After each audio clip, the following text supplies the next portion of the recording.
देखो एक्सरसाइज 5.1 होगा हम लोग का। अच्छा, चैप्टर जो 5 है शुरू हुआ था, तो इसमें जो भी बताए थे सब याद कर लेना है, ठीक है, क्योंकि अभी जो सवाल आने वाला है एक्सरसाइज 5.1 में बस उसी से रिलेटेड है।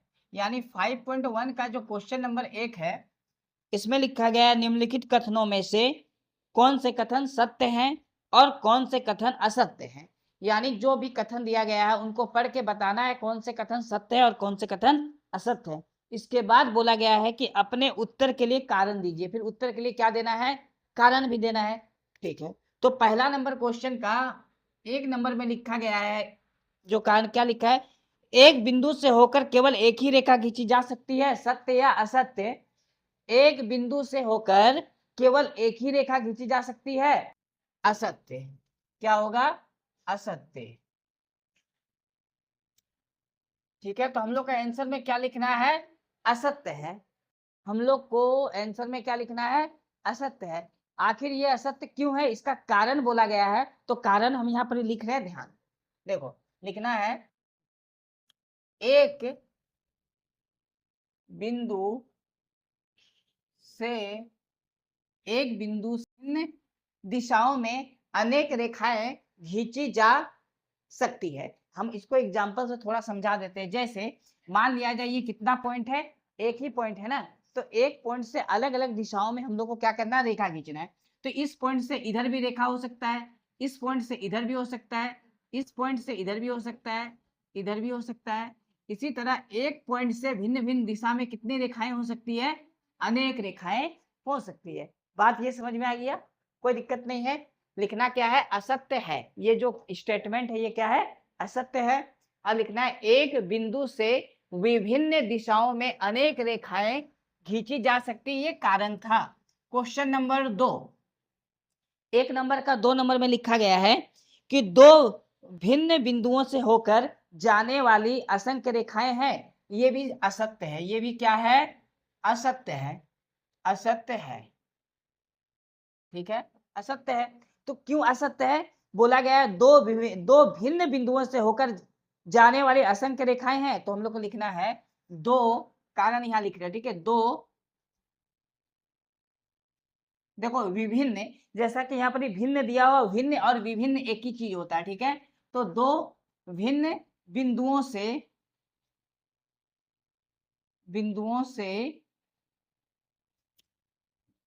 केवल एक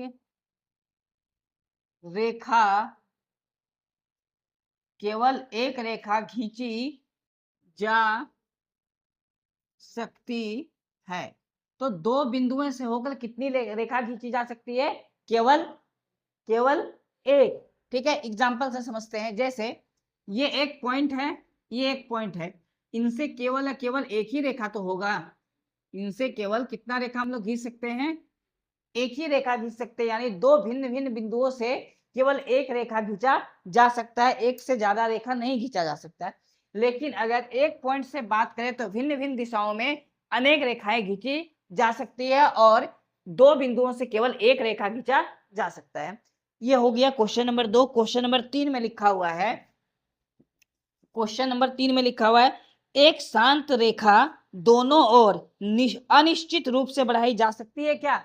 एक शांत रेखा दोनों ओर अनिश्चित रूप से बढ़ाई जा सकती है क्या, तो ये होगा सत्य। क्या होगा, सत्य। ठीक है, तो आंसर हमको लिखना है कि सत्य है। और सत्य लिखने के बाद कारण लिखना है कि एक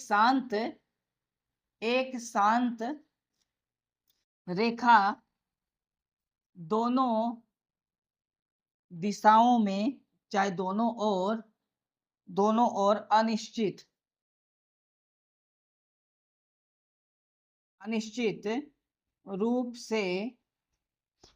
रूप से बढ़ाई जा सकती है, अनिश्चित रूप से बढ़ाई जा सकती है। ठीक है, बढ़ाई जा सकती है। अगर हम लोग बात करें इसका भी एक एग्जांपल का, तो ये दो पॉइंट है, ये रेखा है, ठीक है, ए और बी, इसके दोनों ओर हम लोग क्या कर सकते हैं, अनिश्चित रूप से बढ़ा सकते हैं। इसके दोनों ओर हम लोग क्या कर सकते हैं, अनिश्चित रूप से बढ़ा सकते हैं। ये 3 नंबर क्वेश्चन हो गया हम लोग का। तो 3 नंबर का आंसर क्या होगा, सत्य होगा। और लिखना होगा कारण में कि एक शांत रेखा दोनों ओर अनिश्चित रूप से बढ़ाई जा सकती है, जैसा कि ये एग्जाम्पल हम यहाँ दिए हैं, ये देना जरूरी है ना, ताकि समझ में आ जाए। ठीक है, चलो इतना हो गया। अब आते हैं 4 नंबर पे। इसका 4 नंबर में लिखा है यदि दो वृत्त बराबर हैं तो उनकी त्रिज्याएं बराबर होती है। अगर दो वृत्त बराबर है तो उनकी त्रिज्याएं क्या बराबर होंगी? तो हम लोग क्या लिखेंगे? सत्य। क्या लिखेंगे? सत्य है। सत्य है। ये यूक्लिड के नियम से, ये यूक्लिड के नियम से ये बात साबित होता है। तो हम लोग लिख सकते हैं, ठीक है, यूक्लिड के अनुसार, यूक्लिड के अनुसार यदि दो वृत्त बराबर, यदि दो वृत्त बराबर हैं तो उनकी त्रिज्याएं, तो उनकी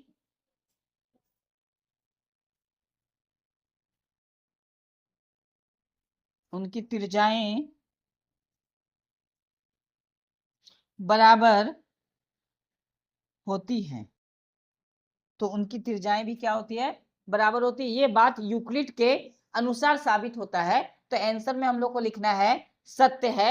यूक्लिड के अनुसार यदि दो वृत्त बराबर हैं तो उनकी त्रिज्याएं बराबर होती हैं। ठीक है, जैसे कि मान लिया जाए ये एक वृत्त है और ये वृत्त, ये दोनों वृत्त अगर बराबर है तो कंफर्म है कि इनकी जो त्रिज्या है, मान लेते ये R1, तो ये भी त्रिज्या R1, दोनों आपस में क्या हो जाएगा? बराबर हो जाएगा। मतलब त्रिज्याएं आपस में बराबर हो जाएंगी जब इनका सर्कल बराबर हो। यानी हम लोग ये भी बोल सकते हैं कि बराबर त्रिज्या वाले दो वृत्त आपस में क्या होते हैं? बराबर होते हैं। बात समझ में आ गया? एक नंबर में एक और क्वेश्चन है जिसमें कुछ आकृति दिया हुआ है ना, कुछ आकृति दिया गया है। 5 नंबर क्वेश्चन में लिखा है आकृति 5.9। तो हम लोग सबसे पहले एक आकृति बनाते हैं। यहाँ 3 आकृति दिया हुआ है ना, ये ए बी दिया हुआ है। इसके बाद एक और सीधा लाइन दिया हुआ है जिसका नाम क्या लिखा है? पी और क्यू। एक और लाइन दिया हुआ है जिसका नाम वो क्या लिखा है? X Y. ठीक है, ये 3 है। तीनों शायद इक्वल डिस्टेंस पे होगा, मतलब ए बी का जितना दूरी है पी क्यू का भी उतना ही होगा, एक्स वाई का भी उतना ही होगा। ये दूरी रेखा खंड है। ठीक है, रेखा नहीं, ये क्या है? रेखा खंड है। तो बोला गया है यदि ए बी बराबर पी क्यू है, इसमें बोला गया है ए बी बराबर है किसके? पी क्यू के। ठीक है, और पी क्यू बराबर है एक्स वाई के। तो बताना है तो क्या ए बी बराबर इस एक्स वाई के होगा, ये बताना है। ठीक है, ये सत्य है या असत्य है ये बताना है। इतना मतलब इतना होगा तो हम लोग का आंसर में क्या लिखेंगे? सत्य। क्या लिखेंगे? सत्य है। ठीक है, ये सत्य क्यों है? क्योंकि यूक्लिड के अनुसार अगर अगर मान लिया जाए कोई एक छोटा खंड स्वयं का बराबर है, कोई छोटा खंड स्वयं के बराबर है तो वह पूरे के बराबर होगा। इसको समझने के लिए हम लोग क्या करते हैं, ये जो पूरा है ना, ये वाला, इसको साबित कर देते हैं। ए बी बराबर पी क्यू। ठीक है, इसको मान लेते हैं समीकरण 1। और यहाँ दिया गया है पी क्यू बराबर एक्स वाई, इसको मान लेते हैं समीकरण 2, है ना। तो अब हम लोग लिखेंगे समीकरण 1 और 2 से। समीकरण 1 और 2 से ये दिख रहा ना कि पी क्यू और यहाँ पी क्यू दोनों क्या है? बराबर। अगर ए बी पी क्यू के बराबर है और पी क्यू का मान ए बी है तो पी क्यू की जगह में ए बी हम लोग रख सकते हैं। तो समीकरण 1 और 2 से ए बी और एक्स वाई क्या हो जाएगा? बराबर। मतलब ये दोनों कैंसिल हो गया, बचा क्या? ए बी और एक्स वाई। तो इससे साबित होता है कि ये क्या है? सत्य। बात समझ में आए? बस इतना करके छोड़ देना है, ये हम लोग का हो जाएगा। अब इसके बाद हम लोग का क्वेश्चन नंबर 2 बचेगा, तो इसको पहले नोट करो। क्वेश्चन नंबर 2 हम बताएंगे अभी। क्वेश्चन नंबर 2 में लिखा है निम्नलिखित पदों में से प्रत्येक की परिभाषा दीजिए। यहाँ जितना भी पद दिया गया है सभी को क्या करना है? परिभाषित करना है, यानी सभी का परिभाषा लिखना है। ठीक है, क्या इनके लिए कुछ ऐसे पद हैं जिन्हें परिभाषित करने की आवश्यकता है? वे क्या हैं और आप इन्हें कैसे परिभाषित कर पाएंगे? तो 2 नंबर जो क्वेश्चन है इसमें सबका परिभाषा लिखना है। 2 नंबर का 1 नंबर में क्या दिया हुआ है? पहला वाला में समांतर रेखाएं, समांतर रेखाएं, समांतर रेखाएं, ठीक है। तो समांतर रेखाएं की परिभाषा क्या होती है? समांतर रेखाएं क्या होती है?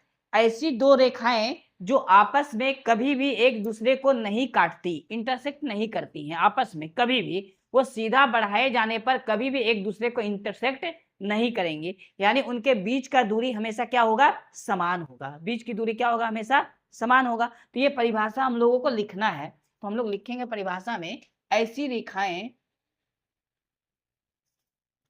ऐसी दो रेखाएं जो एक दूसरे को कभी भी, जो एक दूसरे को कभी भी नहीं काटती हैं, कभी भी नहीं काटती हैं, और उनके बीच की दूरी, और उनके बीच की दूरी हमेशा समान रहती है, और उनके बीच की दूरी हमेशा हमेशा समान रहती है, समान रहती है। ठीक है, हम लोग परिभाषा अलग अलग तरीका से भी लिख सकते हैं। ऐसी दो रेखाएं जो एक दूसरे को कभी भी नहीं काटती हैं और उनके बीच की दूरी हमेशा समान रहती है, हम लोग उन्हें समांतर रेखा के नाम से जानते हैं। एग्जाम्पल अगर समांतर रेखा का चाहे तो इस तरह का एक रेखा है और इस तरह का एक रेखा है, इनके बीच का जो डिस्टेंस होगा वो हमेशा इक्वल होगा, और ये बढ़ाए जाने पर एक दूसरे को कभी भी नहीं काटेंगी। हम किधर भी बढ़ा दे, इधर बढ़ा दे या इधर बढ़ा दे, एक दूसरे को कभी भी नहीं काटेंगी, और इनके बीच की दूरी हमेशा क्या होगा? समान। यहां तक बात समझ में आ गया? बस यही इसका परिभाषा है, ऐसी दो रेखाएं। अब दो रेखा से हम लोग को कंपेयर करना है, ठीक है। दूसरा क्वेश्चन, इसका दूसरा क्वेश्चन में किसका परिभाषा लिखना है? तो लंब रेखाएं का। तो लंब रेखाएं, लंब रेखाएं, तो लंब रेखाएं क्या होती है ना? ऐसी दो रेखाएं, लंब रेखाएं किसे कहते हैं? ऐसी दो रेखाएं जो एक दूसरे को समकोण पे काटे, जो एक दूसरे को क्या करे? समकोण पे काटे। तो हम लोग लिख सकते हैं, दो रेखाएं जब एक दूसरे को 90 डिग्री पर काटे, ठीक है, कितने डिग्री पर? 90 डिग्री पर काटे, अर्थात प्रत्येक कोण समकोण हो, तो उसे लंब रेखाएं, तो उसे लंब रेखाएं कहते हैं। एग्जाम्पल समझते हैं। ये एक रेखा है, एक ऊपर से रेखा आया और एक दूसरे को ये कितने डिग्री पे काट रहा? 90 डिग्री पे। प्रत्येक कोण इसका क्या होगा? 90 डिग्री का होगा।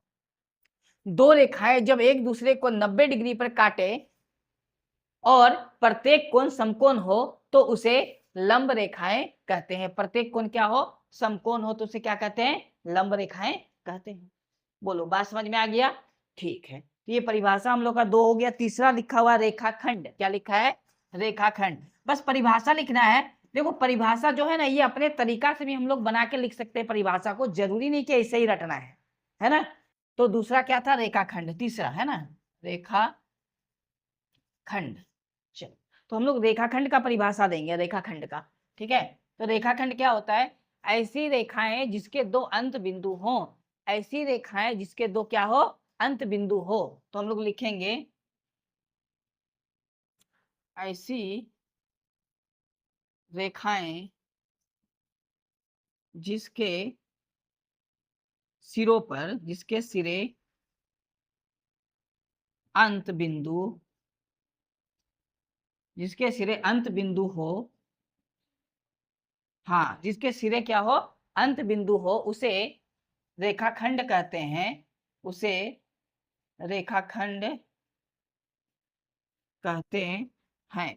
अब रेखाखंड जैसे कि ये है, इसका एरो ना हो, अंत बिंदु हो, यहाँ एक अंत बिंदु, यहाँ एक अंत बिंदु, ये जो लाइन है ये क्या है, रेखाखंड है, रेखा नहीं है। रेखा रहेगा तो दोनों सिरों पर क्या रहेगा, तीर का निशान रहेगा, लेकिन इसका दो अंत बिंदु है, ये पॉइंट ही अंत बिंदु कहलाता है। हम लोग इसका नाम अगर ए और बी दे दें तो इसका ए अंत बिंदु है, इसका क्या है, बी अंत बिंदु है। तो ऐसे रेखा को हम लोग रेखाखंड कहते हैं। क्या कहते हैं, रेखाखंड, जिसका दोनों ओर तीर का निशान ना हो, मतलब कहने का जिसका दोनों सिरों पे अंत बिंदु हो, यही परिभाषा यहाँ लिखा गया। ऐसी रेखाएं जिसके सिरे अंत बिंदु हो, जिसके सिरे क्या हो, अंत बिंदु हो, उसे रेखाखंड कहते हैं। परिभाषा अपने तरीका से भी हम लोग को लिख सकना है, ठीक है, अपने तरीका से हम लोग परिभाषा लिख सकते हैं। जरूरी नहीं है कि परिभाषा ऐसा ही लिखना, बस अपने तरीका से लिखना चाहिए, लेकिन सटीक होना चाहिए, सही होना चाहिए।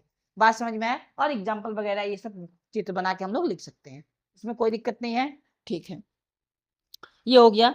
अब और दो परिभाषा है, इसको पहले नोट करो ना, फिर दो परिभाषा और हम बताएंगे। 4 नंबर क्वेश्चन में परिभाषा किसका लिखना है, वृत्त की त्रिज्या का, वृत्त की त्रिज्या। ठीक है, वृत्त की त्रिज्या क्या होती है, वृत्त के केंद्र से परिधि तक का रेखाखंड या दूरी को वृत्त की त्रिज्या कहते हैं। ठीक है, तो हम लोग परिभाषा क्या लिखे, लिखते हैं वृत्त के केंद्र से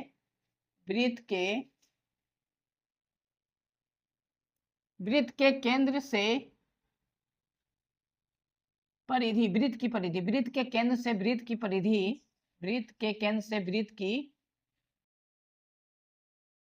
परिधि तक की दूरी को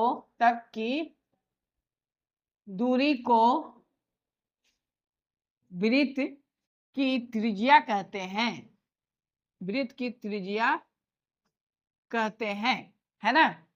तो हम लोग परिभाषा क्या लिखे, लिखे कि वृत्त के केंद्र से वृत्त की परिधि तक की दूरी को वृत्त की त्रिज्या कहते हैं। एग्जाम्पल से समझते हैं, जैसे ये एक वृत्त तो है, इसका एक केंद्र होगा। अच्छा, अगर ये जो राउंड जैसा आकृति है, अगर इसके बीच में केंद्र ना हो तो वो वृत्त नहीं है ना। अगर गोल आकृति है, लेकिन इसके बीच में अगर केंद्र ना हो तो वो वृत्त नहीं है। ठीक है, जैसे अगर हम हटा दें तो यह वृत्त नहीं है, ये वृत्त नहीं है, इसका केंद्र होना जरूरी है। तो केंद्र से लेकर परिधि, ये एक राउंड जो है उसको बोलते हैं परिधि। तो केंद्र से ये परिधि का जो दूरी होता है ना, इसी को त्रिज्या बोलते हैं और स्मॉल r से रिप्रेजेंट करते हैं, यानी डिनोट करते हैं। बात समझ में आया? तो केंद्र से परिधि तक का ये एक रेखाखंड है ना। रेखाखंड क्या होता है, अभी परिभाषा हम समझे थे, जिसका अंत बिंदु हो, तो इसका अंत बिंदु यहाँ, इसका अंत बिंदु यहाँ, जिसके सिरों अंत बिंदु पे हो। यानी हम बोल सकते हैं कि इसका परिभाषा ऐसे ना लिख के हम और एक तरीका से लिख सकते हैं कि वृत्त के केंद्र से परिधि तक का जो रेखाखंड होता है उसको क्या बोलते हैं, वृत्त की त्रिज्या बोलते हैं, है ना। देखो त्रिज्या तो समझ में आ गया, लेकिन परिभाषा लिखना जरूरी है। ठीक है, चलो ये हो गया। अब आता है आखिरी 2 नंबर का, 5 नंबर, जिसका परिभाषा किसका लिखना, वर्ग का, है ना, वर्ग का है ना। देखो वर्ग का क्या होता है, ऐसी आकृति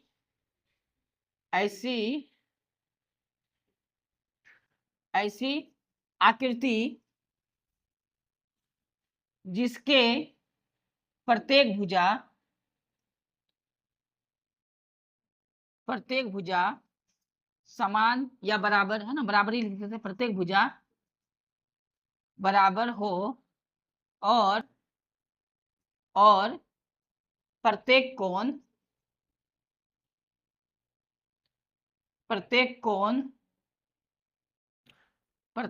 समकोण